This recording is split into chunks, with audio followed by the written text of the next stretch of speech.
Hello mga mare! Panibagong voice over vlog na naman tayo. For today's video mga mi, continuation video nga po pala ito nung ginawa natin nung nakaraan. And this time, bagong layout na naman nga po ang gagayahin natin. And if I'm not mistaken mga mi, ilalaban nga po pala ulit ito sa contest. Bale, itong gagawin nga po pala natin ngayon ang magre-represent ng kabatuan. And to be honest mga mi, may 2 araw na nga lang po pala tayo para tapusin ito. Need din kasi matapos ito on time mga mi, kasi nga kailangan na din ito sa Monday. And since naka-PM duty nga po pala ako mga mare, kailangan natin tong simulan ng sobrang aga. Dahol na din tayo sa oras mga mi, pero alam ko na caring-carry natin to. Nababasa nyo na rin ba kung ano tong sinusulat ko mga mi? Ito nga po pala yung Pinakbet Festival. Bali magpipaint ka lang din pala tayo dito mga mare ng mga gulay na kailangan sa pinakbet. Madumi nga pala yung naging sketch natin mga mi, kasi pintura na black din yung ginamit ko dito. At para sa akin mga mare, sobrang ikli lang po ng 2 araw para gawin ito. Sobrang hectic din ng schedule ko mga mi, kasi nga may work pa ako pagkatapos nito.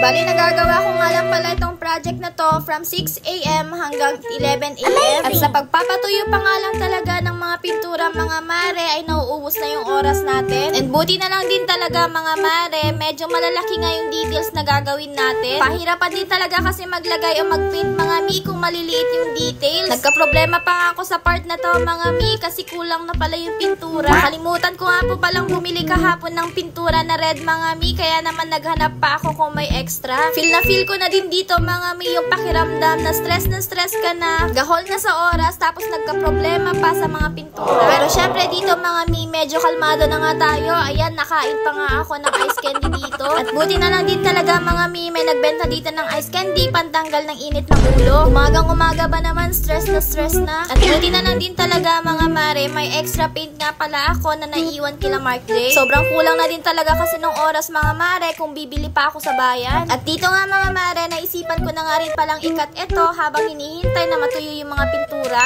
Bali dito mga mi, since malalaki nga itong nagawa natin, gagamit nga pala ako dito ng illustration board pampatigas sa likod. And isa pa mga mi, ibibiyahe kasi ito papuntang bayan mga mare, kaya naman kailangan may suporta. Kamot ulo din talaga ng malala mga mi pag to naputol. At kung napansin nyo nga din mga mare, hindi ko na nga rin po pala ginamit dito yung styrofoam cutter ko. Less hassle din sana yun mga mi. Pero syempre, naninigurado tayo sa pagkakat mga mi, kaya naman nagmano-mano na. At lahat nga pala ng materials na gamit ko dito mga mare ay syempre styroboard, illustration board, at syempre yung pintura lang. At bago ko pa nga po makalimutan, thank you so much po kay Madam Client, Miss Carla. And thank you din po sa pag-recommend sa akin, sa company nyo, and syempre sa mga boss. Ang laking opportunity na din kasi nito sa akin mga mi, lalo na yung unang gawa nga natin ay nakarating pa sa San Isidro. And back to the story mga mare, dito nga pala sa layout natin, may mga iniba lang ako konti. May mga binago nga lang pala akong sizes dito mga mare, at may mga tinanggal nga ako kaunti. Pero overall, kuhang-kuha pa rin naman natin yung layout na binigay nila client. All goods na din kasi nagustuhan naman nila. Niretouch ko nga rin pala ito mga mare, kasi naman sa sobrang excited ko, sinupot ko nga kaagad yung ginawa natin mga mi, kahit na hindi pa pala tuyo yung ibang pintura. At yung ibang pintura nga na natanggal mga mare ay kumapit na nga din sa plastic. At bago pa nga pumatak yung tinatarget kong oras mga mare, which is 12 o'clock,